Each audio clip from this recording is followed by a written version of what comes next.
episode 57 of Beyond Retro. I had to look down because I couldn't remember what episode it was. I'm Nathan Kennedy, joined by Mr. Amato and Mr. Baker. Gentlemen, Halloween is fast approaching. We're in our final week of Halloween month, and this is going to be some interesting conversation because we're going to be talking about Rawhead Rex because I want to do that one first. Okay. And kind of just get it out of the way. And then we'll talk about a classic, in my opinion, one that I usually tend to watch every Halloween season in Pumpkinhead. But guys, how's it going? Fantastic. I was going to pass it to Tyler. I didn't know if he would say something first, but go ahead. I got nothing to say. Tyler, did you watch Rawhead Rex last night? Oh God! Did you say he did or did not? I said I did. Yes. Did you watch the whole thing? That's what I'm curious about. Honestly, because if you shut it off too soon, I feel like there towards the end, you missed a lot of interesting things. I made it all the way, I think, to the last 10 minutes. And okay. I said, that does it, man. I just, it was one of those things I'm like, I'm going to watch this and give it a fair shot. And as I'm watching, I'm thinking, now, Joe claims to be such a horror enthusiast. And he loves classic horror movies and slasher films and gore fests and stuff. And it makes me question, like, Joe liked this at any point? I'm like, even for a schlocky B movie. Well, it's the thing. Back then, all I could think of is like, why can't Mike Nelson, Crow, and Tom Servo be sitting here with me? Because this will be a gold mine of just shredding this film to pieces with. Well, this, of course, it comes from the mind of Clive Barker, so this even predates his Hellraiser. But you can tell the year before Hellraiser, though, and I'm thinking, how is it that guy, the same Clive Barker, came up with this? Well, to be fair, he is like extremely ashamed of it. Yeah, he is, but it shows his mind. He's always had these things for these kind of twisted demons from hell, as you can see from that, and then Hellraiser and stuff. And of course, this was something, I don't know if it was shot in Ireland. I actually didn't know if it was shot in Ireland or where, but I know it wasn't in the United States, so it wasn't something that really was even known much for people beyond when I told you I went to Ben's Tropical Fish for rentals, and I always looked for things that caught my eye, and this just nasty, gross-looking box art. And of course, I'm always a sucker for horror. It probably got dumped in their backdoor dumpster or something like that, and they just threw it on the shelf, and you're the only guy that rented it. Well, no, I mean it got rented, and I was always pissed when I'd go there and there was missing the VHS thing in back of it because I would obsessively want to go up and get it, and then get something else, and a month or two later, I want to get Rawhead Rex again. I had like a thing for those weird creatures and gross looking stuff. I mean, obviously later came Pumpkinhead, but I mean, you think of the Toxic Avenger. It has a cult following, and it's kind of gross, but he's a superhero. But this one I just remember it freaked me out. And sure, the effects definitely like of the outfit. I mean, just you could say looks so damn phony at times. But he still was a freaky fucker. He was this big thing, and they had gross parts with blood and squirting, and just the one part that cracked me up is this part where he's running at.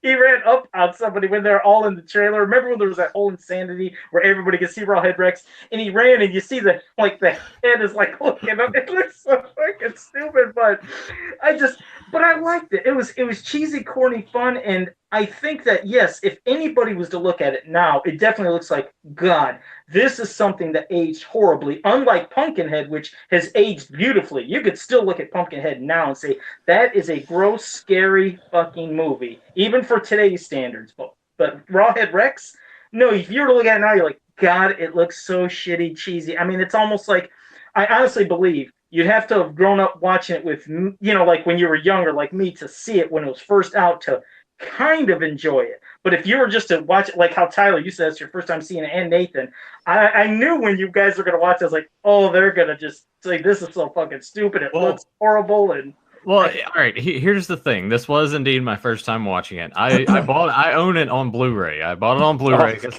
I was you get the money back? Because I was just like, oh, whatever, fuck it. Mail it to Joe. Just get rid of it. Anyway, I'd actually take it. It would if you got rid of it, but no, go ahead.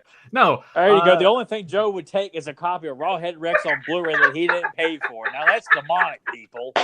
That is, it's fucking great. Go ahead. All right, God so almighty. here's my, because I know by saying let's get it out of the way, it kind of gives you Yeah, the I was opinion. like, all right, thank you, Nathan. No, it kind of gives you the opinion that I outright thought it was trash, but I didn't outright think it was trash. I thought that honestly, like that first hour is just really, really boring. Like it's just, it trudges along. It's just really fucking boring, right? Almost to a point where I kind of like I dozed for about 10 minutes. And then when I came to, there's some more dialogue, and then it reaches the scene where Rawhead Rex pulls the boy out of the car. Yeah, was that freaking reading Secret Wars? See what happens when you read Secret Yeah, I was Wars? like, you know what? Can I just read the comic book instead? I mean, it's Secret Wars 2. It's not the first, but I would much rather be reading that than watching this movie. But after that, I'm like, all right, I'm invested, and then it's just balls fucking crazy from there. Like, the priest is gone mad because basically the story of this is Rawhead Rex is this long lost demon that just sort of basically gets dug up accidentally by this other guy, and it just kind of goes from there. There's what is it? That guy's what, a historian? Our main character. What's his? Yeah, the one who's trying to find out all the history. Yeah. Yeah. See, this is when I was kind of like fading in and out a little bit. Sure. A lady man who's got the most powerful sweater I've ever seen in a live action film. I mean, it's just like when the guy's talking, you're like, that cardigan doesn't lie. It's just the guy has such charisma and presence with that sweater. Anyway, he's there with his family, and at this point, his son gets taken away and eaten, and that's when he's just like, vengeance! Like we got to destroy this thing. And God, man, honestly, my favorite part of the whole thing is when that one priest is just like evil, and he's like, "Yes, Rawhead Rex," and everything, and then he gets down on his knees, and Rawhead Rex is right vomits blood on his face, like, oh yeah. And then and then he opens up his shirt, and then Rawhead Rex baptizes him in his piss. That's my favorite part of the film. It's, I gotta give it to, anytime when I did see something back then, when a kid would get killed, whether you seen it happening or they usually avoided it, you'd hear sound effects. It was always pretty ballsy and freaky to me to think, okay, this creature has no limits. Sometimes you can see a horror character and he's not killing a kid. You almost somehow still feel safe. Like, I never see Jason kill kids. So in my head, that's how I used to mentally think, Jason wouldn't kill me. And I felt safe from Jason. But something like Rawhead Rex, just knowing he pulled that little shit out of the car, and then you just heard the sounds and the gurgling, oh God, he just fucking ate and chewed up and killed that kid. That kind of freaks you out. So, I mean, I guess that's the thing that immediately would get my attention. And it has the classic people that, of course you want to see get killed. Any of the young dipshit kids, and like the dumb little fucker that's in his little trailer with his brother and his girlfriend. And you can tell that they're all annoying. But when the brother and his girlfriend left that trailer and shut the door, I was like, and the kid couldn't get out, I was like, what are you talking about? It's not like you're locked inside and he's sitting there struggling with that lock. I used to hate that fucking part. I was like, just get the fuck out. But of course, Rawhead Rex might have probably killed him anyways. And then when everybody could see the monster is always another surprise, because usually somebody doesn't see him, or it's one at a time, or maybe two in one. But he's there with the whole fucking, trailer park trash, if you will. Just, that's not an insult to trailer park people. I'm just saying, you know what I mean? Seeing trailer park and white trash in Ireland just doesn't work. It's not something I envision seeing lots of trailers. Like, it was almost as if, like, that was where the actors went and changed, so they're just going to use that as set pieces too. And and I don't know. I hope somebody could tell me, like, if there's anybody in the chat room, which hello Janish and Toki Deathhammer, if anybody does know. I mean, I'm assuming there's trailer parks in other parts of the world, you'd think, but yeah. But all of them just surrounding, and him just having a crazy fest of going after every one of them and throwing them and slashing and fighting. It was just insanity to see. But I know that yes, it doesn't have one of the most amazing stories. It doesn't have the most amazing special effects. But for me, it worked for back in the day, for when that's how some cheesy horror movies work. It worked for its time period. And yes, I understand. I know it didn't age well, unlike Pumpkinhead, which we'll get to. But I think that's why it's cool when we do this show, is where the hell do you ever hear people ever talk not much about Pumpkinhead, but let alone Rawhead Rex. But just to give it a double feature, it's definitely a twist. It's not the typical, okay, this is the last day of Halloween. I mean, our last week for the Halloween talk month. about Rawhead Rex to close out. Exactly. It's like usually it's like people like, all right, let's talk about Elm Street. Let's talk about Friday 13th or Halloween. And we just threw them a curveball and given two movies that a lot of people maybe haven't seen. One definitely probably haven't seen. The other they've seen, and I hope they still love with being Pumpkinhead, but I'll pass it back to you guys because I still enjoyed it. You know, well, I mean, it's for what it is, and all of its shortcomings. It's still It's just that first half of that. It's just very sludgy, and I know it's building up and giving you more exposition. Here's what's going to happen, you know, but it just didn't work. That part of it didn't work for me. Now, when everything else starts happening, and you know he's biting people and limbs are getting torn off, and he's pissing on people, then I'm in. So I would say out of 5 stars, I'd probably just give it like a 2.5. Look at Tyler. He's like, I want to hear Tyler would have given a star. He probably would have given that thing a star. He's like, no, I give it -5 stars. I'm not giving it. I'm taking back 5 from it. Like, here's 5 stars for you. I'm making sure this movie is homeless. It doesn't have any money to pay for anything. You know, it's well, that's the thing about this film. Like, I appreciate, like, even though the creature is not very impressive and he's goofy as fuck, like it doesn't look good, but they at least try to be serious with it, if that makes sense. Maybe it would have benefited more if they would have hammed it up a lot more than what they did. I think that's the point, is that the acting was, and look, you know, Nathan has kind of veered off and just made it a big to-do to watch some of the most crap you can imagine for fun. But granted, he's drinking alcohol to help calm the wounds he's inflicting upon his brain. So he's kind of immune to the pain and suffering visually, and his hearing too is intact. So we got to get you drinking, Tyler. This is going to be the key. Every time someone offers me alcohol, I tell them, look, I got acid reflux, and I made this mistake last week. Of course, it didn't happen, but it was just like drinking sour orange juice. Like, oh man, I tell you people all the time, I can't drink the stuff, and when I do, to accommodate, because you got to try, man. You can't even taste it, and I'm like, oh great, where's my pills? You know, all because everybody's like, come on, man, we're smoking in the boys' room here. So I got to try to be like the cool kids and have a sip of their horse piss. I'm like, All right, Janish, anyway. Photoshop Tyler, peer pressure, bathroom. Someone's like trying to get him to smoke weed or something. Plenty of 80s shit to go from there. I'm sure. Anytime like an attractive woman offers me something I would not normally eat, I will gladly try to show I'm a man, even though I'm like, Anyway, it was look, and I can appreciate, you know, certain films that don't have budget. They don't have the most impressive monster. The acting, you know, because I don't want very impressionable acting from my horror movies. That's not what we watch them for. You know, we watch them to be entertained. I can appreciate, you know, the settings, like the sets, the scenery, the environment that they take place. It's one of the things I love about American Werewolf in London, especially the opening of it, where they're walking around in the moors and then come to the slaughtered lamb out in the middle of just, you know, kind of the valleys of England. I mean, that's kind of what I almost felt like this movie kind of had going for it when you're starting out.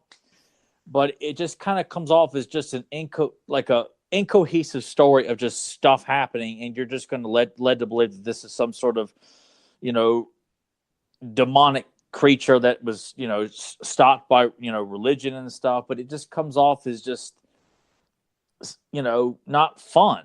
And I'm, you know, I'm not saying this to be funny or anything like that. Just watching the movie, it just wasn't fun. There was nothing going on for this movie where I'm like, I'm watching these, like, so much bad acting, or how it just left itself open for so many pokes and jabs and jokes that you could just make fun of it so much. And it was a chore. It was not fun to watch. It was, and I'm still trying to understand how Joe, because there's certain movies, like he compares, like Toxic Avenger is by far superior to this film.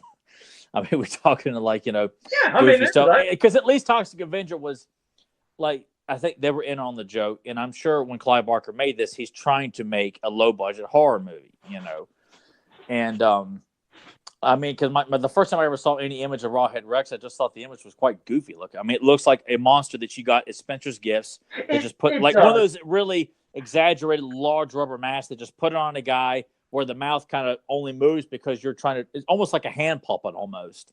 Which, and that's what I was going to mention about it. First, I just want to say Toki Deathhammer, yes, I think a figure could look cool as shit. If they turn that into an action figure, yes, I would actually love one. Yeah, yes, I agree with you, Toki. It would be great. But I think the vision was, there was more, okay, I think, see, the dogs are into it too. No, I think Clive Barker's vision just didn't really transpire, or, turn into a figure, a character, as well as what was in his head. I think he had a great vision of this big, monstrous, hulking, nasty monster. But definitely, like you said, they didn't have the budget to do it, and he probably didn't animate like he wanted, because I'm sure in his vision, he's seeing this gigantic son of a bitch, and then the mouth could probably move, and I could see him picturing it opening and teeth snarling, but it turned into just being, like you said, a big mask, open mouth. That's why it looked goofy when he ran, and times they tried to make it move. But I wish that at the time when it was done, that maybe they could, if they had a better budget, something, because I think that this creature... It feels out of place, too. Like this creature that you're giving, it feels out of place with these religious connotations, because it definitely revolves around spirituality, hell, and a lot of these, religious references throughout the film, and it just feels like it's an idea in a creature that, regardless of how ineffective or how low budget the creature effects were, it feels out of place in this movie that's definitely revolving around, the devil, and how Christian faith can trump, this creature. It just feels like, you got two different movies. This monster wandered off the set from another B movie onto this kind of evil demonic religious cult film or something like that, and we'll just keep rolling the camera kind of thing. It just doesn't I think this was just his this was his version of a big demon devil in his head. But the hair, one of the goofy things is like the black hair, it looks like, so it just doesn't look right. It looks different. It's definitely, I agree. But it's like an amalgam of just stuff. It doesn't feel like it fits or works together from a visual standpoint. I just think he had a grand vision that just didn't turn into an actual thing, being with all its special effects like probably he wanted, because I gotta give it to him, because like you said, it's definitely something you've never seen. I mean, with the crazy ass hair, the weird kind of beady eyes, the gigantic mouth, he's real buff. You can definitely look at, you can look at Rawhead Rex and say, yeah, that doesn't look like this demon or this creature or this creature. It's his own thing. But I think it was a curse for its time, because they just didn't have what they probably wanted to do to make it. Like now I'd wonder, with not only with special effects, but the things they could do stuff, you wonder if they could make something more intimidating. He wants to remake it. I did see an article on that. He does? Yeah. He wants to remake it. Tyler, you're taking it too seriously. Yeah, it's a crap movie, but honestly, you have a hard time watching like the B movies anyway without just being like, oh my god, this sucks.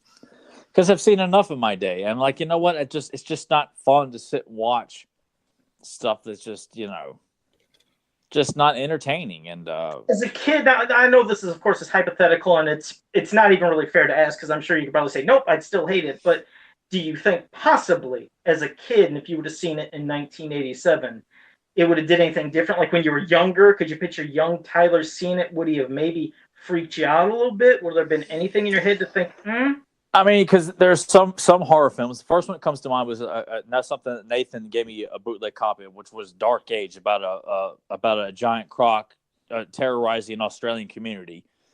And as a kid, I thought it was a freaky and scary crocodile movie. And watching it as an adult, I'm like, it has like a simplistic charm to it. It was not a chore to watch, but obviously does not hold that magic because I hadn't seen it probably close to 30 or over 20 years. Mm-hmm. And it has a couple of effective ideas, but obviously because it's a low budget, Aussie film, it just doesn't hold up that great. Mm-hmm. And with Rawhead Rex, maybe I won't say anything's possible, because as a child I definitely was scared easily by most horror related characters. So I won't say no, but I won't also say it was something that it would be something that because I mean, I could almost see it as it wasn't because I kind of expected it the way you guys wanted to make sure it was kind of lumped with Pumpkinhead. I assume Nathan had seen it, and obviously Joe. I thought Joe had seen it a lot more. That it was a very violent horror movie. That even though it's a low budget one, it's very kind of like Evil Dead, which I don't. It's got some good ideas, but I really don't enjoy watching Evil Dead. I prefer watching Army of Darkness. Which is funny though, because I'm like, well, watch Evil Dead 2, and you're like, well, that one you said. I think I remember you saying at one point that was too like goofy and silly, but honestly, it has less goofy, silly stuff than Army of Darkness does. Because I remember the part. Oh, go ahead. Oh no, I was just I mean, because it's ironic that I would prefer Army of Darkness, which is the more sillier of the three films. But I guess just because I liked the idea, there were some good moments in Evil Dead, but I thought the gore was just like, this is ridiculous. Like not in it just kind of focused on, let's see how silly and over the top, and you're like, can we move on here, kind of thing. So you thought that's how the gore was going to be in this? Yeah, that's kind of what I was expecting, just because, even though I've only seen images of Rawhead Rex, which even the title seems kind of like out of place. It just doesn't feel like a name of like of a demon. It kind of seems like the name of a butcher or something like that. Like a local butcher that goes nuts and starts hacking at people and serving them in his deli. That sounds like Rawhead Rex. But this creature, it just feels like nothing fits. I feel like I feel like everything's out of place, but Joe really likes it, and I know Nathan's accused me of taking it too seriously. Well, no, I'm just saying in the context of like, I don't know. I guess this was my assumption, was that you guys wanted to make this like. I thought maybe there's something here that you guys saw that okay. My impression of it firsthand was like, I don't think this is going to be a very good movie. But because Joe was pushing for it for so long, I give Joe credit because Joe and I have a lot of the same taste in movies. But then he comes along with something like this, and it makes you rethink.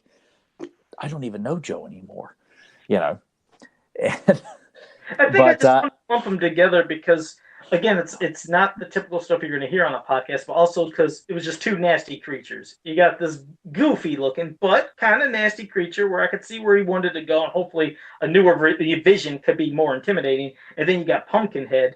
It's just two kind of gross things that, as a kid, freaked me out because I couldn't remember if it was like from one year to another, like it came out back to back. And so I just went from one thing to another thing. And I was just into kind of gross, freaky stuff as a kid. So I thought it could be a unique thing to hear in a double podcast, especially when you and Nathan were both like, we could start doing some double episodes for the Halloween month. I was like, I think those two could lump together, I mean, they're definitely, they're not similar in story, but just, I guess, gross creature factor-wise. It's not like they're these slasher characters that are humans. Well, I didn't even find anything gross about Rawhead Rex either. Like, it was like when people find a body hanging up in the woods, but all you can see is his bare back and people are screaming. I'm like, are they screaming because of his back fat or something like that? Like, everyone was just such, it's a man with no shirt on, That's kind of what. So yeah, I didn't think it was that gory. I didn't think. Well, like the other thing that looked sick to me was the part where it looked like his actual chest or heart was beating at one point when that, his crazy disciple was in front of him. I don't know if either of you remember the part, but it just seen it pulsing and vibrating, and the parts where he bite and squirt blood and kind of ripping through people. It's like, those are the kind of things like, that's what I meant. And he kind of just looked sadistic and just, if some parts weren't there, I think it could have looked a little more intimidating. But damn it, that running part, which Nathan, I think, immediately knew when I said, and probably even you, Tyler, when he ran, it's like, oh boy, it just looks so goofy because the head's flopping and looking up because it's just a big giant fucking mask. But it's hey, if there's people that are, like some B-rated movies and you're into that stuff and you've never seen it, it's like, I'd still say, give it a shot. Maybe because that first half is just slow. It takes, but it's an hour and 25 minutes though, so over half the movie. Yeah. I mean, so 25 minutes of footage is worth viewing for you guys. I wouldn't say like totally like absolutely worth it, but I think, and at least for me, you can't say I dozed off during part of it. I mean, that doesn't bode well to suggest people to go check it out. Yeah, but if you're into like that, and I know people are that realm of just like bad horror movies, I would recommend it. I think had it been told that's what to expect, and because you guys didn't say that, I was assuming like it's supposed to be a legitimate contender along with not as high as like, you know, even Candyman, which I've never been much of a fan of, but like it has a cult following, which I kind of assumed it did, but I assumed because you guys wanted to do it that it wasn't considered what it was. I don't know many people. When I bring up Rawhead Rex, I admit not many people would know what the hell I'm talking about. I just I just assume because there's so many horror movies out there that have got cult followings that are highly appreciated, even if it's an obscure Hammer horror film or Splatter University or The Mutilator or whatever, you know, Slaughter High. Mutilator. I need to watch Mutilator again. Slaughter High. The movies I just mentioned, I've watched with Nathan. The only reason they were fun to watch because Nathan was making fun of them the whole time. To sit by myself and watch it, no, I would rather just watch. That's what I was saying earlier. Like when it comes to most of these things, like you couldn't sit by yourself and watch these. See, I could sit there and watch them and still have fun with them because I can just watch it and make fun of it to myself and just be like, this is great. You know, but that's what I kind of had to do last night, you know, because it just kind of got to where I was trying to insert my own, Mr. Science Theater jabs at it and stuff like that. I will say, since you brought up Slaughter High, that it sucked then and it still sucks now. There's only one funny part in it is when that couple's fucking and she's like, "Oh, dirty to me," and he's like, the tit, screw, and it's like, what? But no, that movie still sucks ass. It uses like one piece of music through the whole thing. I love the dogs. I'll be right back. You're into it. That's fine. Go ahead. Oh, there he took off. Yeah, but no, this was something that I don't even know how many theaters in the United States, if it was even released in theaters. I mean, I honestly don't know. Yeah, that was something I was wondering too. I wondered if it was something that was released in Europe. Yeah, now that's the thing. I know this is, obviously something, whatever. If it was Ireland or wherever it was, I know that this is something that wasn't made in the United States, was brought here, and maybe it had a limited theatrical release, but where I live, we never seen it in the theaters. It's just my first impression was, yes, to rent that thing at Ben's Tropical Fish. So that's why probably most people don't know what the hell this movie was, and there's probably a lot of, even I think rental stores probably didn't even want to get it. I never saw it once in any of the video stores because I mean, most of my education of horror movies was seeing the box art from at Beyond Video and King Video and Showtime and Two Thumbs Up. It was looking at all the box art. I mean, there's still to this day so many horror movies I never saw, but the box art has been burned into my brain, and not once. I actually didn't see an image of Rawhead Rex till I watched someone had put together a music video of horror movies using a particular Disturbed song, and it worked, and it was just a collection of horror movie characters and clips throughout this music, and it worked very well with the music. And that was the first time I saw Rawhead Rex, and I can't remember where else I heard about it because this wasn't the first time that it had been brought up, but it was just one of those things like this must be one of those movies that has a cult following, like a lot of and that is it. You're right. I always bring Ben's up because Ben's would always have some of the most unique things compared to anywhere I'd go. I mean, when I go to Video Connection and Blockbuster, for example, I never seen Rawhead Rex there, but I go to Ben's and it was just a treasure trove. And it's so funny because it was such a small little place. I mean, it was not a gigantic store by any means. I mean, it was nowhere to compare of a vast volume that Video Connection and Blockbuster had of how big those places were. This was like just walking into, picture this room here, maybe twice the size and length. That's how big Ben's was for when you go to the videos, and the other part was all the fish and stuff. So, but when I'd go in there, he would just have the biggest selection of all these movies. And yeah, Rawhead Rex that was where I first seen it, and I was just obsessed on getting that.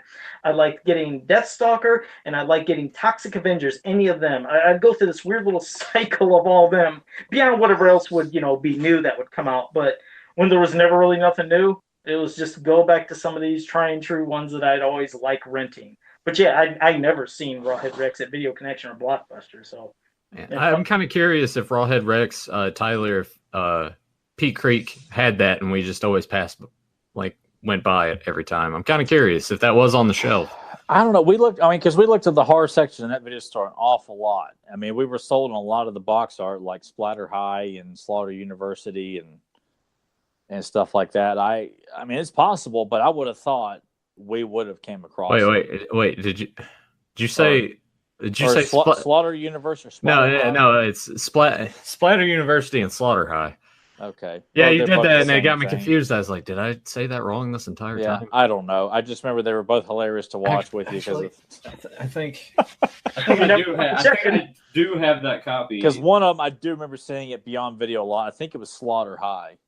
Because it has like the skeleton with the graduation cap on, holding like an apple that's going to explode. But then, this is from that store that Tyler and I go to. Splatter University. Man, this is a chunk of shit too, man. Like this is not good.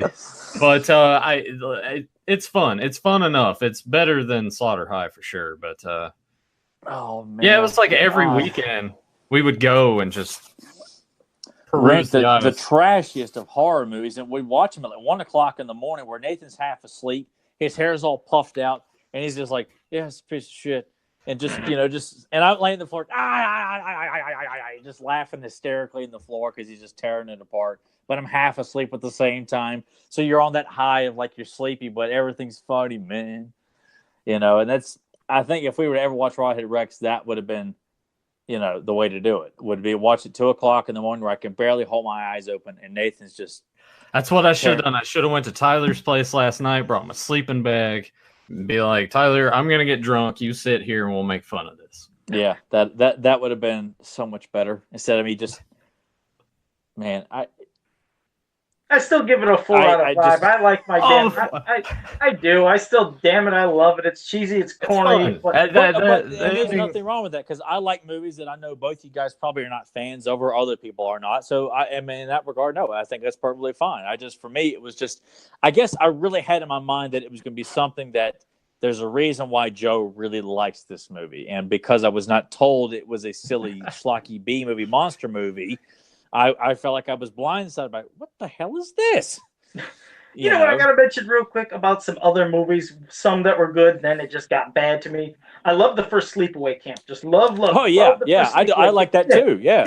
I love it, and it worked for what it was. Then here came part 2 with this other person doing Angela, and I couldn't stand whoever the actress was. Yeah, Bruce Springsteen's sister. Yeah, and then it seemed too, quirky, funny, goofy. It's like the kills you couldn't take serious because she's right there. It's just, I hate it. And I also hated the misleading box art where they seem, the Jason mask, the Freddy. Yeah. Oh, it's like, and then all that pissed me off. I love all 3 of those films. Tyler and I actually sat down and watched all 3 together when I bought the box set on DVD, and that was awesome. And I was afraid to go downstairs after watching Angela's reveal at the end. I'm like, I ain't going downstairs, man. That always some naked dude with Angela's face going. I'm like, that oh God, was man, creepier and shit. I remember I hated that it's part. Still weird to watch. It is. It's a fun, silly B movie, but that ending is just. It's spookier and shit. That gives you chills. And if you're watching that when it's dark, and if you're by yourself and you seen that, we watched it at night in the dark too. That's why I was like, I ain't going downstairs to get a bottle of water. Nathan, you'll get it. All right, sure, whatever. I wish 2 and 3 could have had that same good feel as the first one. I mean, they're still good, fun for being, corny little B movies, but they weren't definitely like the first one, which is know what? Damn it, that's probably what we should have done in the grand scheme of things, even though I liked Rawhead Rex and Joe likes it a lot. We should have done Sleepaway Camp instead. Well, we know what we're doing next year. I mean, just put that down. That's the thing, too. It doesn't even have to be October for us to talk about that. We can do it at any time, especially... because Tyler and I always love that part where this group of kids are together, and one of the friends just gives them his blonde mullet, his pink shirt and his Dockers and his dress shoes, and just walks by and goes. I mean, what the most I'm such a tough guy face. I mean, with a part in his head you could file papers in. I mean, everything in that movie is just so laughable. You just have a great time. You know, even though some of it's just kind of makes you feel nauseous watching some of it, but 95% of the film is just fun because the acting is just, it's. Well, I'm kind of curious now if Tyler were to watch it by himself without me there, if he'd be like, you know what, this movie sucks now. No. I watched it by myself plenty of times. Yeah. All right. I didn't know if maybe your opinion just like. No. I bought it a while back and I have watched it, and no, it's still fun to watch. It's just, there's a couple of moments that are just kind of just weird, aside from the ending. But overall, it's a blast to watch. It's fun. I love how goofy have to do an episode. Yeah, we're gonna have to do an episode for that. We'll have to savor for that. But we're gonna redeem everything now. Even though, like I said, I still love Rawhead Rex. Tyler, my God, would probably say it's an abomination. Nathan thinks, pretty cool. But now we get to something from Stan Winston and his damn Pumpkinhead. Well, all of my stars come from where he just like baptizes him with his piss. That was like for me. I was like, all right, yeah. Otherwise, it would have nothing. But no, now we can get to something, like I said, I'm assuming all of us would love. Yes. And hopefully everybody in the chat room, that's Pumpkinhead. And Stan Winston, my God, created one nasty bitch with this. Go ahead. Whoever wants to start. But well, I mean, and he directed it as well. This is based off of a poem. Back when Hollywood didn't want to remake everything, and they took chances, and they're like, you know what? Here's this poem. Okay. Let's make a movie out of it.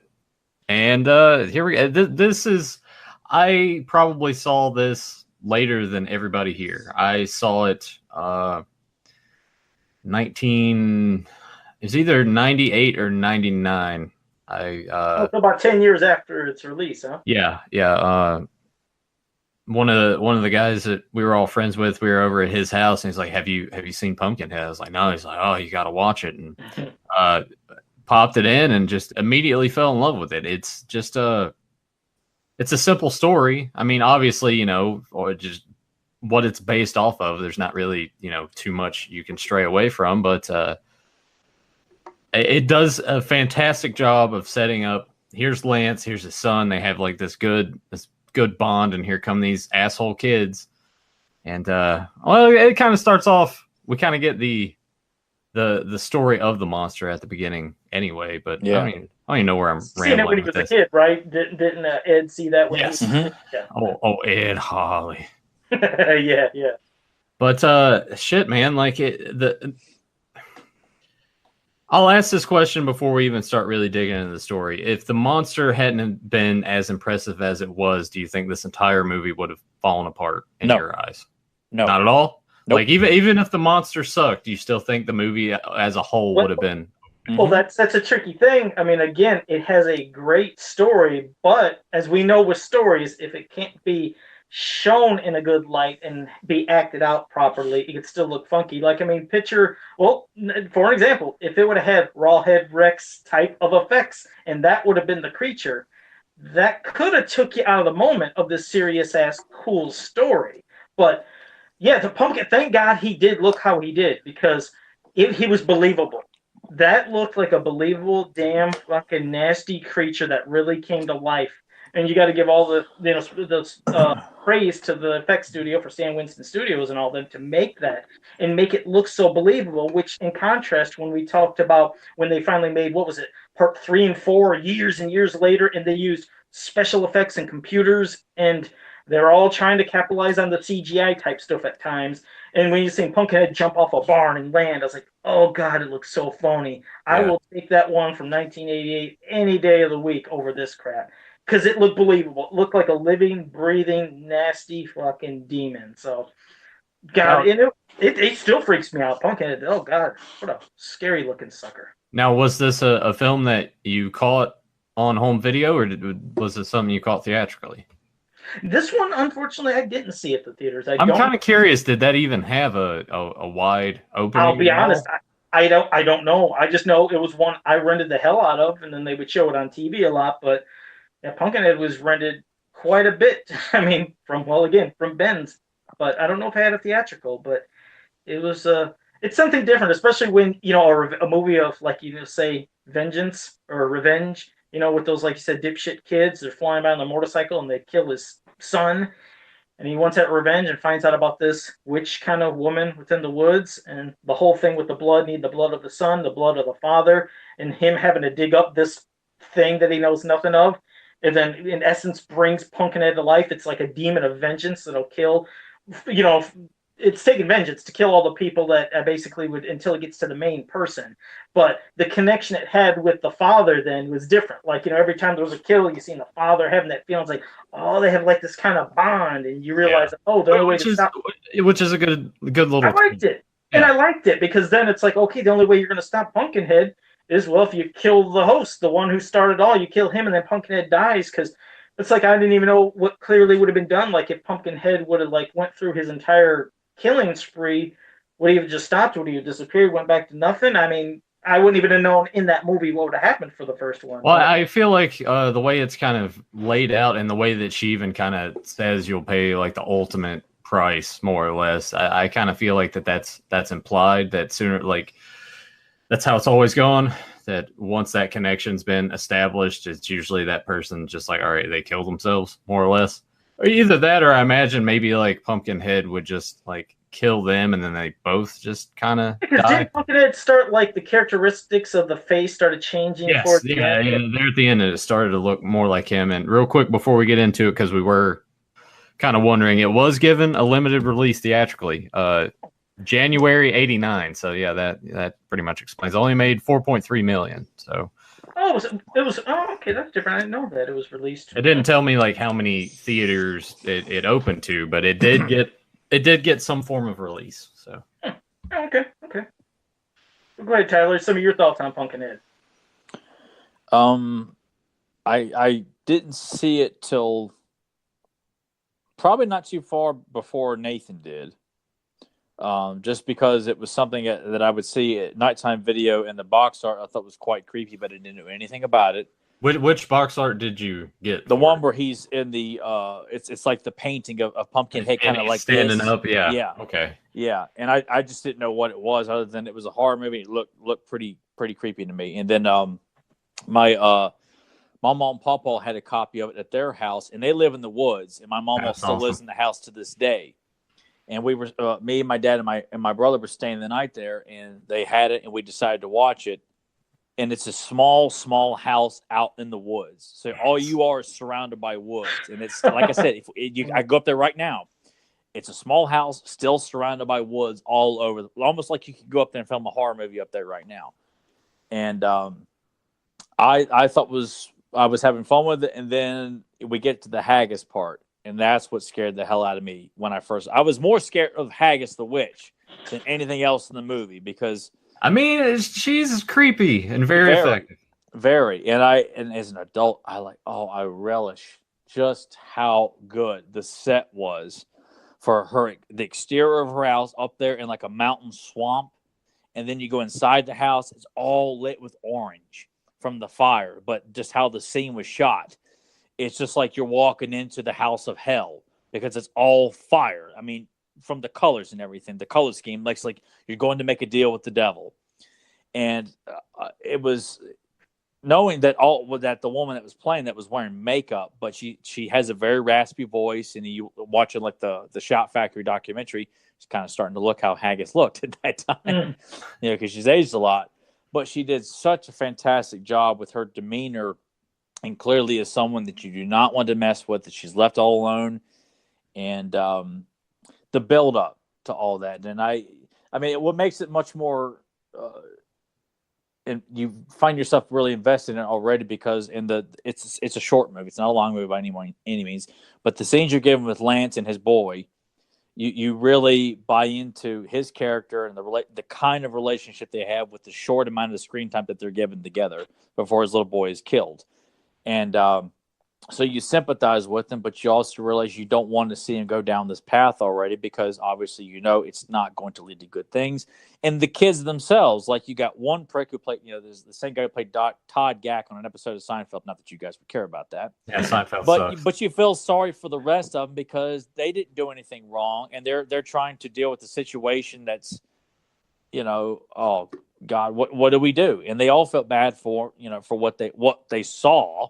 Well, I mean that was the thing too, is like I can't remember that asshole's name, but he had clearly been drinking. They got on the Yeah. bike. They run over. See, I can never remember the name of the little boy. I want to say it's Billy, right? Yeah. I always say because Lance is Ed Harley. We always called the little boy. There we go, Rudy Harley, because he looked like Rudy Mills. Oh, he does look like Rudy Mills. Yeah, yeah. So we just used to call him Rudy Harley. Anyway, so that guy had a little bit to drink, and he's like getting on his bike and everything, and hits him. Everyone else is like, "Hey, we gotta stay here when he comes to medical attention, whatever." And he's like, "Oh, I can't get in trouble again," because he had already had some run-ins with the law. So that's when that sort of sets him off, because he's kind of like really fucking crazy. Because after they do that, they go back to the cabin, and then he like smacks the one chick around, locks the other two in the closet because he just doesn't want to be, because he's an aspiring motocross guy, so he's like on the brink of being super famous or something in his eyes. And guys yeah. like that have always got like the hottest girl in the movie. Like, you know, it's like, dude, how's a beautiful woman like that just get, you know, linked up with some idiot like that? Must have a big dinger. Yeah, or so he thinks. You know, but it's you really get invested in all these characters, and then you feel bad for all of them. You know, it's even when Ed makes the deal and uncovers Pumpkinhead, brings the body up, and you know, he's envisioning Billy waking up and saying, "What'd you do, Daddy?" Yeah, that was effective. And I remember that's what Lance said sold him on the script, that he had like such an emotional like breakdown when he, like, it gave him chills when he read that in the script. He said, "That's why I had to do this movie, was because that one scene," and it makes a lot of sense. You don't get those kind of emotional elements in something that's considered just kind of a run-of-the-mill horror movie, but you do feel bad for the teenagers. You feel bad for Ed Harley, and then when you're the build-up of this local legend that's going on with, you know, the Mountain family that come down, and when he goes there's a shitload of those guys, because you have like the brothers and sisters there that pull up to Ed's general store, but then when Flower being the father there. Yeah, but when, you know, after Billy's killed and Ed wants to find the answers because he thinks that he can get vengeance and bring it back and all this stuff, that when he goes to visit, you know, the dad's immediately like, "I'm not going to tell you where it's at," but then his son. But it's just when he's traveling down that road, I see so many other people there. I'm like, is this like a little community here? Yeah. Is that just how big the family is? I often kind of felt like it's probably like all immediate. I mean, I guess I think it's a lot of inbreeding. Yeah, there's a lot of inbreeding. It's like all 500. Joe immediately wants to go. Not that just the dirt poor, you know, salty. No, they're all sleeping. Well, because I'm kind of thinking about this too, because once Billy's injured and hit, like, there's no urgency for Ed to like go to a hospital. So I'm assuming that there's not really hospitals in this area. Like, it's that rural that there's just nothing there. Like, they may have a doctor, but not really. That's the one thing I guess it sort of threw me off rewatching it again this time. And Emily's the one that brought it up, because she kind of overanalyzes these things a little more. She's like, "Well, why not just take them to a hospital?" And I was like, well, I think with just the area that they're in and how they're living their life, like, I just don't think that that's a thing, really. I don't know. Plus, I also think too, and this is why I think Emily's thoughts can be debunked by this, is that when Ed picks him up, you know, the boy is dead essentially. Well, then he breathes his last breath when he says, "Daddy," and he says yes, and then he just dies completely. But I think in Ed's eyes, he doesn't want to believe that his boy is hurt or dead. So that's why he goes home, washes his face, and is talking to him as if he's alive, and then believes that Haggis could probably bring him back to life, which is why I feel like the idea of taking him to a hospital. Yeah, you know, they're backcountry people. They probably just don't. They keep themselves. I mean, they immediately look at the teenagers as outsiders, like they're them city slickers peoples. Yeah, you know, that kind of thing. That's why I kind of felt like to even bring up the hospital, it kind of seems like that would be out of the element, because I mean, that's kind of what I was thinking too. But it was, once you brought it up, I was like, well, it kind of made me had to think about it a little more. Of like, all right, well, I see what you mean, though. There's probably a local doctor, but you're right. Yeah, they probably have somebody in that's like a doctor, but a hospital is probably, you know, miles away into the bigger city, if you will. They're in the smaller, country area or something. They probably have to go into the big city to go to the I'd say doctor. it's probably hours away. I mean, because when the Mountain family, like, that's their only means of getting groceries is this little hole in the wall in the middle of nowhere. It's just one room, and they don't sell alcohol. It's just, I mean, that less than the bare essentials. I mean, you really feel like this, like it's something that Just time a forgot. small town. Yeah, just a small town in the middle. Yeah, well, not even a town. I mean, but I can appreciate simplicity, because when I do, because for work I have to go to a lot of like small town or rural areas and things like that, and I'll often think of First Blood or Pumpkinhead when I pass through a lot of these like backcountry areas, and just think, what do these people do on a daily basis? What do they do? Do they have entertainment, or do they just, say all she could do is take you straight to hell? I love that line in the movie. I also think of Wrong Turn as well. Oh, yeah.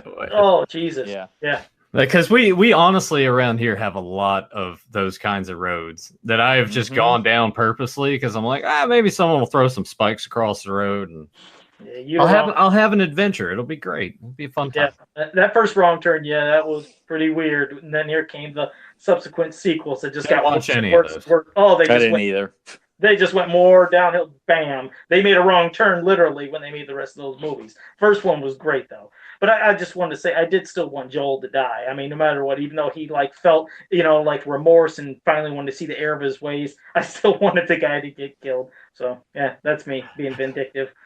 It's terrible. Well, no, not at all. When everybody else is dying before he does, yeah, then you kind of feel like, well, I mean, they're all going to die, except for the young Clark Kent and his pretty girlfriend. Was it Maggie, the one that he took way up into that tree and dropped onto the rock? Was that Maggie, or was that I can't remember. No, the blonde girl. Didn't he grab a hold of her and put her on scrape because she was he put a cross on her head because then Joel's girlfriend, I think, was the one that got dropped from the tree, right? What was her name? Or the really hot brunette, kind of looks like she was the brunette. Yeah, the brunette. Damn it, I couldn't remember that. Yeah, Maggie is the hot blonde. You're right. I can't remember the brunette. Oh, I hate that I can't remember it. No, I feel like Tyler when he's like, damn it. Well, whatever. It's okay. She's hot. We all know who we're. I mean, because all three of the women in the movie are very hot anyway. But I mean, that's why you feel you almost kind of feel like all bets are off. Like all of them could die because the thing doesn't stop until it's killed everybody that it was set out to do. And a lot of this, the scenes of exposition, I find to be some of the most fascinating. That's why when Lance goes up to visit the family, he gets turned away, and then the older son chases him down. They make the deal, and just kind of this buildup of who Haggis is. And then when he meets up with the remaining two in that abandoned church, and he starts telling him, well, I thought it was just something that, to scare kids. And him telling that, his uncle said, look, we all got to be in bed early tonight because Pumpkinhead's going to be out, and that it only comes out when something serious has happened, something like killing. Like, it makes it chilling because these kids have grown up hearing this story of this legendary mythical creature, in their eyes, just to scare kids, to keep them from misbehaving. And just the set of this abandoned church. And after it's all over, they look and there's Pumpkinhead standing in the entrance of this abandoned church. Yeah, that's one of my favorite scenes because they think that by even being there with that they might be safe, that he wouldn't cross over, and he just walks through. And that's one of my favorite shots is when he's walking through and you just sort of see like the moonlight going through the cross behind him. Damn it, that's weird. It's still in your thunder, Joe. It was. I was going to say the same damn thing because I love that scene when he's standing there and you've seen the blue and you've seen the smoke and how the lighting. It's just so fucking atmospheric and creepy. Yeah. But I also like, how when he comes in there and you see the big cross, it means nothing to him to throw that cross to the side because you think, oh, maybe this cross, that thing that is sitting there, would be a holy, symbol that would freak Pumpkin. It's like nothing's going to stop Pumpkinhead. That's what made him even scarier. Is anytime you can see these creatures that you think are going to be stopped with holy symbols not get stopped, then you're like, oh God, what are you going to do? Yeah, it's like, what's going to stop this thing? If that can't stop it, then nothing will. So exactly. I always like it when they do that in horror films. It helps. Yeah. I was going to say, for a quick example, not that it's great, but they even did it with Rawhead Rex. Remember when the priest is holding the cross up to Rawhead Rex? But I like that Rawhead Rex is acting like he's scared, and then he just grabs it. So it can't even stop Rawhead Rex. But I do have a question for you. Or what a terror he was. I'm still just thinking about him opening his shirt and Rex just pisses on him. That's gonna stick with me forever now. I got a question for Nathan and Tyler because I haven't seen any of the makings of or documentaries of Pumpkinhead. Was it ever said how much Tom Woodruff, like, how much he did as Pumpkinhead and how much were like animatronics and stuff? I mean, was that ever mentioned? Yeah, they because obviously like the puppet they use only has like, I think given what they could do, because there's certain, like when he comes in the church, that's clearly him in the suit. Mm-hmm. But then you got a lot of shots where it clearly looks like it's a puppet, or animatronic head, for the close-ups, like when he bursts into the closet and kind of shows his teeth at the Mountain Boy. God, I can't remember anybody's name in this movie except Haggis and Ed Harley and Buck Flower playing the uncle, who blows his nose with the same handkerchief and puts it back in his pocket. I see people at work who still do that nonsense. Yeah, I don't. I've never understood that at all. My papa used to do that too. I'm like, you're putting snot back in your pocket so you can wash your face with it again? Yeah, and it's like how many times do you use it before it's like you either get a new one or you wash it? I guess like washing all the snot out of it. I mean, I thought the same thing. I know back in the day before they had disposable Kleenex, that was their thing. It was like, okay, guys, we've moved on. Get some damn tissue. Quit blowing your snot into that. Putting it back in your pocket. Doing it again. And you got this all crusted up fucking piece of. Yeah, and I hate it too. Like if you go to a restaurant and like the napkins are like the actual cloth ones, that's just weird because it's like other people have used these, and yes, I know they wash them and all, but I don't use them. Just give me something disposable that I can take. And exactly. Give me my napkins from McDonald's that I can take. You're right. I ain't using that. Do you believe that there are still some fucking bathrooms? I imagine like Joe would probably bring this to like a fancy restaurant. Don't bother. Don't worry. I've got my own. Brings out his packets of ketchup, slaps them on the table. His other packet in his pocket of like napkins there. Hey, do you have any replacement sporks by chance? I've only got the one here. Oh, bitch. I probably could do that. But there are still some places, believe it or not, and I've seen some stalls and some bathrooms at gas stations. You probably bring your own toilet paper too, don't you? No. Or do you steal those too? Before how some have disposable. I mean, the paper towels. Some have the air dryers, but some still have that goofy ass rolling cloth thing where you can wipe and then roll it. Do you guys still see those? That is disgusting that they still have those. And do you guys have you ever seen? I don't know what you're talking about. Yeah, well, when you, I mean, I've seen the ones where they pull down, but it's still just disposable. You're saying like this is actual cloth? Check this out. Okay, picture a machine. And picture if there would be a gigantic spindle. You can't see through the inside at the top, but you're pulling down, and it's basically cloth. It's like one gigantic cloth that's rolled into one, and you wipe your hands, and you can keep pulling. But what it does is keeps rotating it. I'm like, how does this clean? No, not at all. Yeah, You've never. Oh, look those up online after we're done. And I don't know if anybody in the chat room's ever seen, but those are disgusting. Where are you finding these at? What kind of places? Is this just like establishments that were built like in the early 1900s and just haven't changed? Basically, yeah, because there was one local restaurant that still had it. It's been there a long time, and then there's a gas station that still has it. And every time I see it, I go pee and wash my hands, and then I go like this to just dry my hands. I air dry because I'm like, I'm not touching that. Yeah, well, and the other thing too is it's amazing how many people don't know how to use a fucking toilet. I don't know if I've said this before on the show, but at work the other day, I went up into the bathroom and I've never left you a present. I'm never one for urinals because I hate the fact that you're pissing against something so close. With the backsplash. With the backsplash, yeah. So I usually just go into a stall and piss just in a regular toilet. But there was like on the back seat of the toilet, you could just see where it's just sort of like gently smeared shit.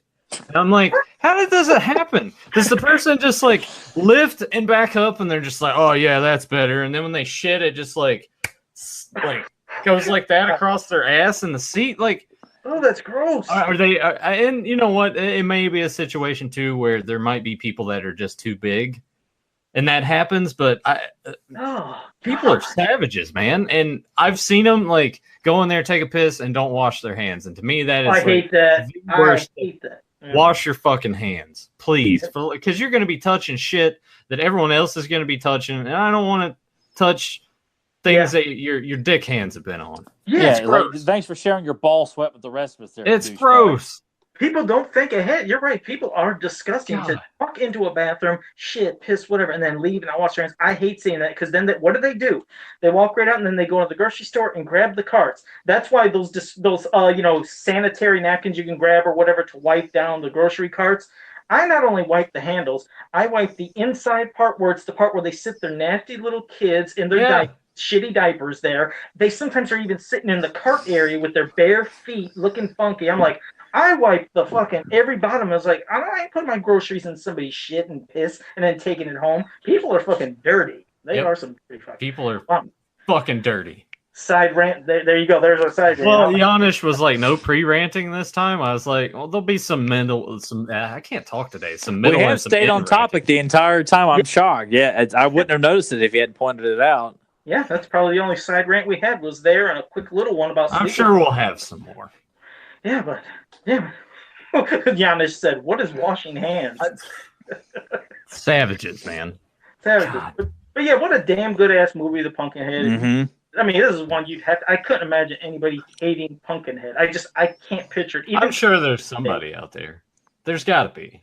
It's like, the creature just looks fake, and this is stupid. It doesn't look phony, though. I mean, you could say it for Rawhead Rex, but Pumpkinhead just does not look fake. That looked like an actual demon come to life. They did a fantastic job. Plus, I think, too, what makes it all plausible, even if you're watching with someone who doesn't watch many horror movies and they think that they're better than anything that they're watching, the story itself makes you believe the threat of Pumpkinhead because, it's a limited creature. He can't do but so much, but the way they shot it, the way they lit it, the way it's all edited together makes it a very believable creature and that it should be feared, but you buy into that because of all the build before it actually arrives and haggis and the price that Ed pays, and you're scared for everybody because he keeps killing everybody, even the people who clearly had nothing to do with the death. If you get in the way, it's going to kill you too. And you're right, exactly. That's what makes it such a. I mean, you have to believe,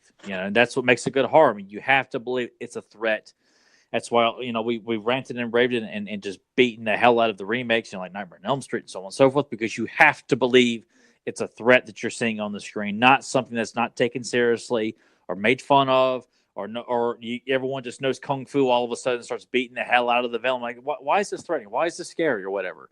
And Pumpkinhead is done to perfection, and believing that that's what makes it fun too. It's the folklore, ancient folklore, local mountain folklore of a creature that can come and take you in the middle of the night if you've wronged anybody, and there's nothing you can stop, nothing you can do to stop it. No weapon, no gun, nothing short of an act of God is going to stop this creature from killing you and anybody that gets in its way. And it won't stop until you're dead. Like, that's what makes it scary. And the people they're all aware of the legend. Like, something that completely lacks in modern horror making anymore, because everything revolves around, possessed girls who crawl around on the bed and the same shit over and over. But pee all over themselves. But thank God he did look the way he did. I mean, that paid off. I mean, to have the build up, you needed to have this amazing looking demon. And it worked. But you're right. I would hope that we could see not only slashers return, but maybe more movies like this to theaters. And I ain't just talking about remakes of the ones that we loved, which, sure, it's always cool to, hey, here's another sequel. But I mean, let's see if they can create new creatures or new slasher characters and not the same stuff. Like, everything, it runs its course. Like we said, we've seen it with Saw, we've seen it with Paranormal Activities, and but you're naming bad examples there. Just crap, No, but exactly. But it's crap that everybody. They're all buying into. Yeah, but I think it's also crap that people who are much younger who don't know much about horror, they're going to see that. That's why I want this. Bring back slasher to let them see what is intimidating. That's what's so great about Halloween coming out. It's like, okay, now you guys see this shit can be done right. If you do it right, it's not going to be a Rob Zombie butchering that they just fuck it up and everybody's like, nobody likes these movies no more. No, this one done properly, see how Halloween was, fantastic. Do that kind of shit and let the kids see what it was like when slashers would scare people, not just, was that a ghost? Oh, did that just move in the background? Oh, I remember I was like, I'm going to watch this fucking Paranormal Activity. I'm going to watch this dumb shit that everybody's saying is the best thing in the world. And I remember just the whole movie sitting like this while everybody else is jumping. Just waiting. Then basically almost an hour, 20 minutes, you see something move. I was like, oh, wow, that was fucking scary. Yeah, It's like, how about that, huh? Yeah, I was like, wow, that was fucking frightening. I was like, it was the most boring shit in the world. All talking the whole time. Like, is this movie going to do anything? And then I can't believe it just spawned sequel after sequel. I was like, I'm not wasting my time with any of that shit. I entertained a fucking hour and a half that I lost with the dumb first one. What a fucking pile of crap. Sorry, another side rant, but God. Plus, I miss the monsters of legend. That's what makes Pumpkinhead so much fun. Like, it's not a Bigfoot or a Sasquatch or a abominable snowman or something like that. It's a, the whole bargain with evil, and that the price you pay is that you will become the next Pumpkinhead, and you will remain underground, buried, until someone decides they want to summon you too. Like, that's the price you pay. You almost feel like this. I mean, that you're essentially in hell, and that's what makes it so sad too. Is that when Haggis puts Lance's body in the grave, and you don't know it's Lance until you see the necklace that Billy made for him. It makes it heartbreaking to think that this father that just wanted revenge for his son is now going to pay for the ultimate sin, and essentially is going to be in hell for that. And that's what goddamn you. Tyler laughs because with that part of the film, he's like, I can just picture you at work, like getting pissed off and just like smacking yourself in the head and saying that over and over. Yeah, because I'll get text messages from Nathan, and he's just and I'm just picturing, he's sitting on his tugger at work and just slapping his head, and they're just laughing at him. What'd you think, Nathan? It'd be an easy Saturday night. You're a fool and you'll die on your tugger. Then I'll die. And, they're just laughing. Perfect. They're just laughing at while they're spitting their spew into their Mountain Dew bottles. God, yeah, God, man, I feel like if you took away Mountain Dew from like the vending machines at that place, they'd all like lose their minds and start killing each other. I'm like, what the fuck? It's like Mountain Dew's not that great anyway. Sorry guys, but it's not. It is the drink of rednecks. I mean, I don't know why that is. It's either Mellow and Yellow gamers, or man. Gamers, Mountain Dew and Doritos. But it's more respectable when gamers are using it. When rednecks are just walking around with like an empty bottle in their back pockets, they can spit their their spew in it. And, I haven't thought of that in years since you just said it. When I used to work at that place where I did all my shit, there was the one guy that was doing some receiving next to me, and I would do the other stuff, but he would always have his giant 2-liter of Mountain Dew that he would 2-liter. 2-liter Mountain Dew that he would finish off, and then the next day he'd bring in another one. But every day he had a big ass 2-liter of Mountain Dew that he would just go through, and it just looks so fucking disgusting. Like, God, how can you drink much shit? But I even think the old Mountain Dew commercials advertised it as a backwood hillbilly drink because that's why it was called Mountain Dew. Yeah, I mean, probably. And no offense to anyone out there that's like into that sort of culture and everything, but Tyler and I have just grown up around it our entire lives, and there's so many people our age in high school that honestly would switch back and forth between shit. They'd be like, "Oh man, Eminem's cool," and you'd see them change how they looked, and then they're like, "Oh, you know what? I'm gonna wear my Carhartt jacket, and I got to make sure I got my dip in my mouth." And the can of skull somewhere in their jeans that's sticking out is protrusive as a massive tumor on your neck. Yeah, and it got annoying when we were younger, and it's still annoying now because I see a lot of that where I work. And I mean, when people watch this stuff and they see movies like Deliverance or Wrong Turn or Pumpkinhead, it's not fake when you see people who act that way or think that way or behave that way. Yeah. Because it still goes on to this day. So it's not stereotyping people in the South. It's not saying everybody in the South. Yeah, clearly not, because Tyler and I are right here to be like, that's not us. Like I'm living filled up with movies and superheroes and comics and toys and movie posters and stuff around, Legends of NASCAR series and stuff like that. Oh my God, we'd go see some high school football. So you're like the black sheep of this community. Wait! I actually one of the ladies at work was like, "Hey, Nathan." I was like, "Yeah." She was like, "The Cougars are up 42-7." I was like, "I don't give a shit. Like, I don't care." Which is where we went to high school with, and man, people would turn out to those Cougar games as if like it was watching the Super Bowl. Yeah, and it's high school football, people. Yeah, and we mainly went just to walk around and just like I went hang to go out try to together. talk to girls and Nathan make fun of people, so that was all we did. Yeah, they're locals. Hey, I wanted to say hello first real quick to Eric Avon in the chat room, and also all we had to do was bring up soda, and it brought him out. He's like, Surge! Well, the thing is, I'm not going to bring up what he said to me, but he just wanted to let you know that he kind of, in messages on Facebook, experienced like some shit how you guys do when you went to see Halloween, but he experienced something where he got kicked out. So I just want to say, hope he didn't get kicked out for talking too much. No. Well, just something happened. I mean, he probably pulled an Ed Harley, like, they don't die. If he felt like typing what happened in the chat, he can't. Otherwise, I won't say it. Yeah, if you don't want to divulge it on the podcast for Joe to say, just give the okay for Joe to message us after the show to let us know what went down, because my interest is piqued. Yeah, I mean, and our buddies Matt and Jordan they had to get a cop involved when they saw Halloween open night because of 4 or 5 middle-aged women that were very attractive but would not shut up when they went to the movie so much that it just started a big fight. Jesus. So it's becoming epidemic. Yeah, it really is. It really is, because you know what? We're starting a resistance.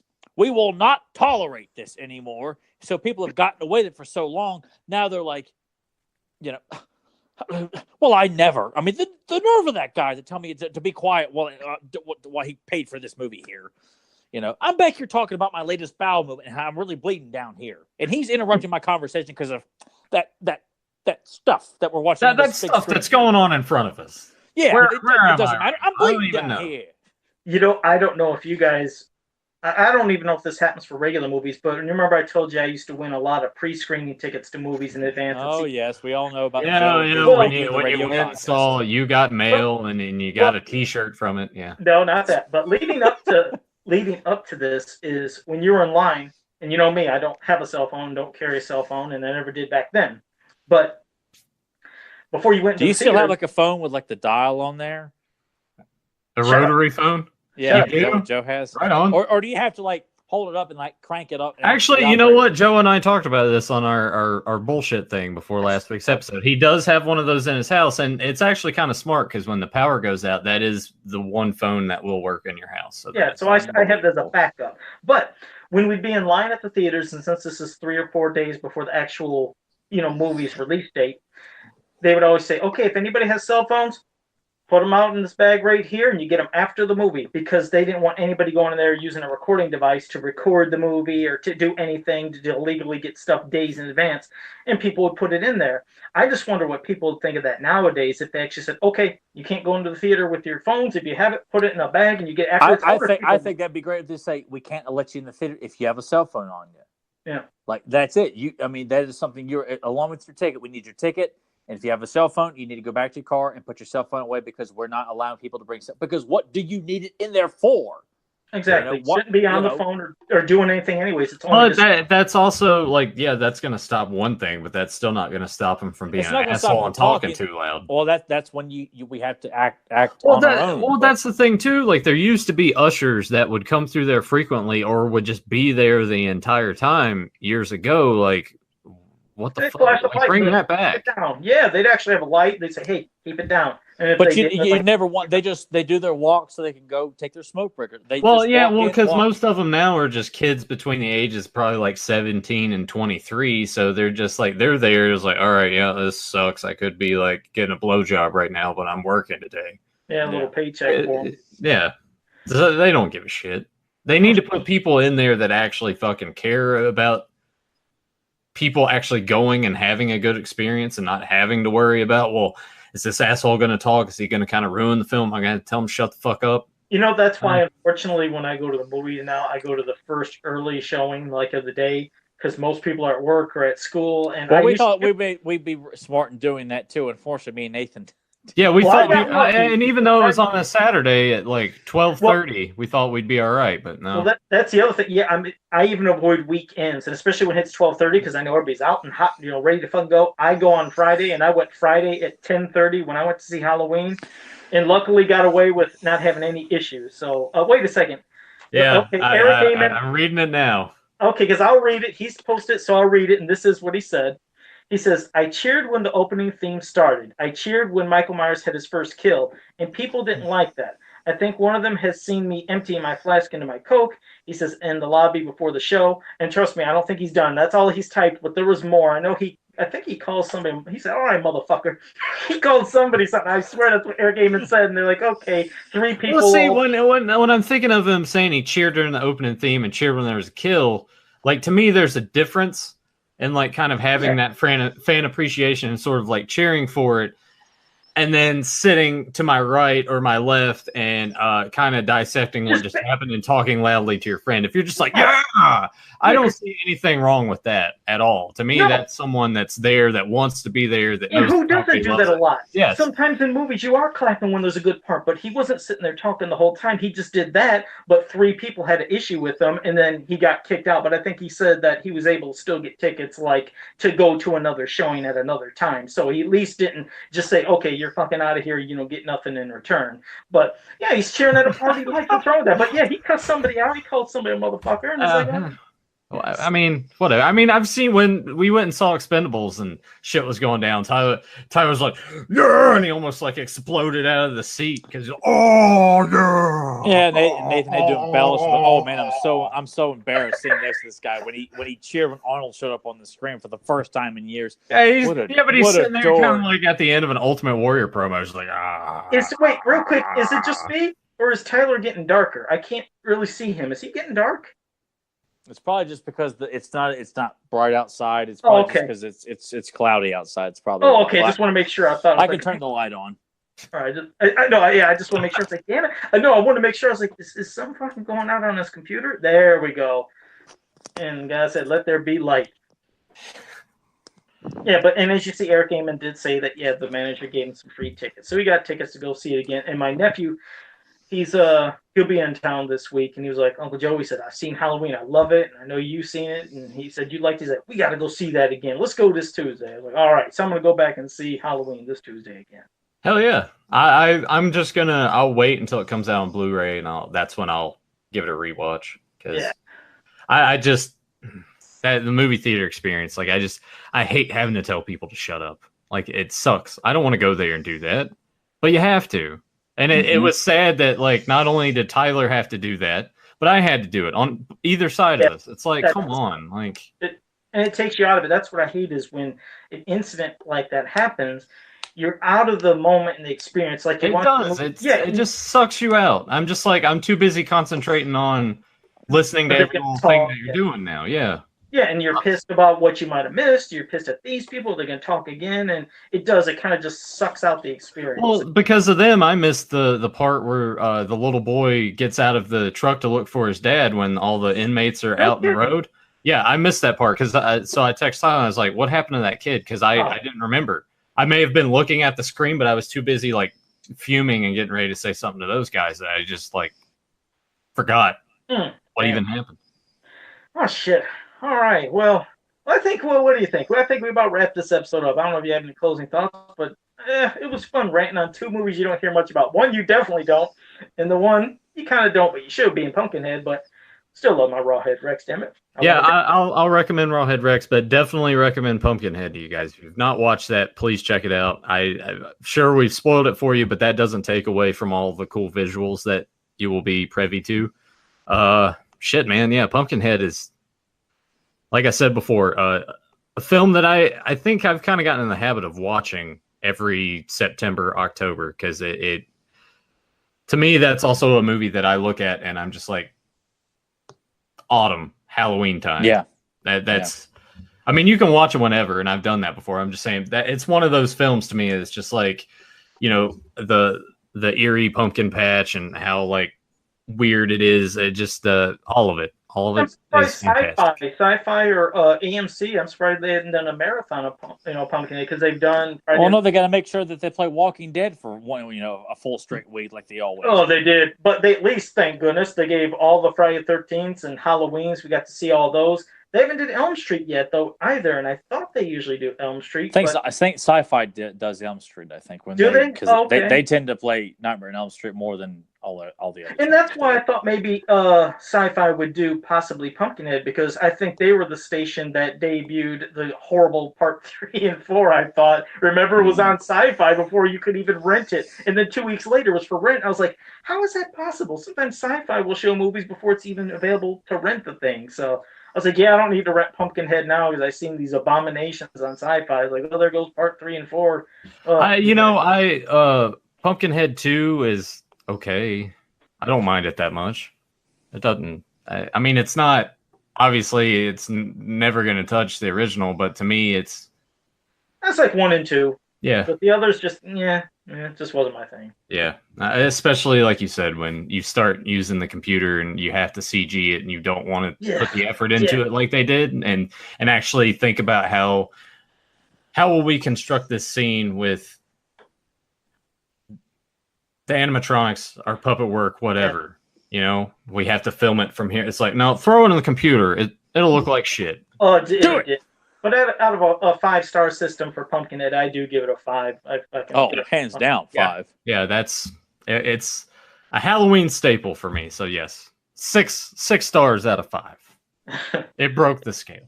You know, and I don't do that because I know some people are like, okay, on a scale of 1 to 10, what do you rate? Like, I'll give it an 11 plus, man. Like, well, you know, everyone likes to ignore your rules and regulations when you go on social media and say, you can only pick one here, people. Well, I like this one and this one. I couldn't decide. Right. It drives me nuts. It's like, no, I just said to 10. I can understand this moronic enthusiasm where you say it's 11 plus with 100. It's like, no, just 1 to 10. That's when Joe starts holding on to his head that he does. You know, he pulls his Rocky Dennis. Just.